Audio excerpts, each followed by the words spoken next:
Hello everyone, welcome to Sanmarga classes. ಬಹುಪದೋಕ್ತಿಗಳು ಅಧ್ಯಾಯದ 45ನೇ ಪ್ರಶ್ನೆಯನ್ನ ಗಮನಿಸಿ. ಇದು 2 ಅಂಕದ ಪ್ರಶ್ನೆಗಳು.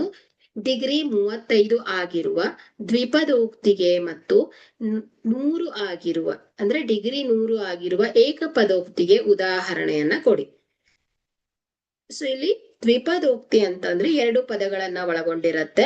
ಏಕಪದೋಕ್ತಿ ಅಂದ್ರೆ 1 ಪದಗಳನ್ನ ಒಳಗೊಂಡಿರತ್ತೆ. ಡಿಗ್ರಿ ಏನಾಗಿರ್ಬೇಕು? 35 ಆಗಿರ್ಬೇಕು ಇಲ್ಲಿ.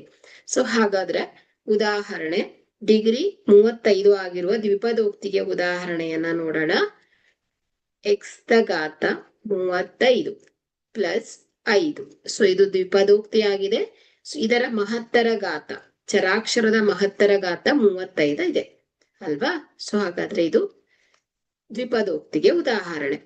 ನೆಕ್ಸ್ಟ್ 100 ಆಗಿರುವಂತಹ ಏಕಪದೋಕ್ತಿಯಕ್ಕೆ ಉದಾಹರಣೆಯನ್ನ ನೀಡೋಣ. y ದ ಘಾತ 100. ಏಕಪದೋಕ್ತಿ ಈ ಒಂದು ಚರಾಕ್ಷರದ ಘಾತ 100 ಇದೆ. ಅಥವಾ 2 ಇಂಟು x ದ ಘಾತ 100. ಇದು ಕೂಡ ಏನಾಗುತ್ತೆ ಹೇಳಿ?